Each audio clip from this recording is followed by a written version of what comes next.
Though the word judo literally means the gentle way, watching these guys, it seems anything but. To win in judo, you either throw your opponent to the ground or force him to submit with arm-breaking joint locks or deadly chokeholds. Kicks and punches are illegal, but that doesn't mean judo doesn't hurt. One of judo's best-known throws is the uchimata. To execute it, a judoka grabs an opponent and pulls, off-balancing him and giving him a forward momentum. Then, he twists his hips and inserts his thigh beneath his opponent's center of gravity. His hip now becomes a fulcrum and his leg a lever, just like a crowbar. The trick is having your leg in just the right place. It's just physics. If you're just an inch off the placement of your thigh and hip, the amount of energy needed to throw an opponent can more than double. But performed correctly, uchimata requires almost no energy, yet it can deliver up to 5,000 pounds of force. About like falling from the top of a 7-foot ladder.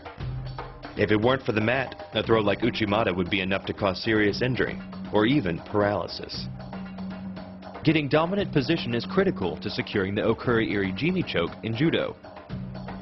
Once you're positioned behind your opponent, you roll forward using your momentum, multiplied by the leverage of your leg, to bring him to his back. Then, wrap your legs around his body, forcing his arm upwards while your hand pulls his gi across his neck.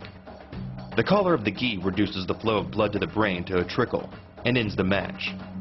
Hold this move for about 10 seconds and a fighter will black out.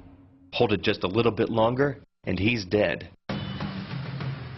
Another effective move in judo is the sacrifice throw. Falling backwards as your opponent charges pulls your opponent off balance.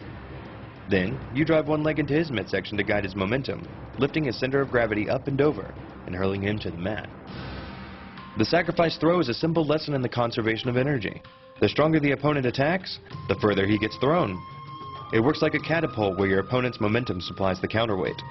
The faster he's going, the further he's going to fly, and the harder he's going to land. There are lots of ways to get your opponent into position for the jujigatame armbar, but the most dynamic is to grab both his wrists and fall backwards. Then, use your weight and the force of gravity to pull your opponent to you, catching him with your legs and slamming him to the mat, while keeping his elbow isolated at your hips and his wrist at your chest. By bending the elbow across the fulcrum of your hips, you're subjecting the weak joint to the leverage of two strong forces, the pull of your thighs on his shoulder and your hands on his wrist.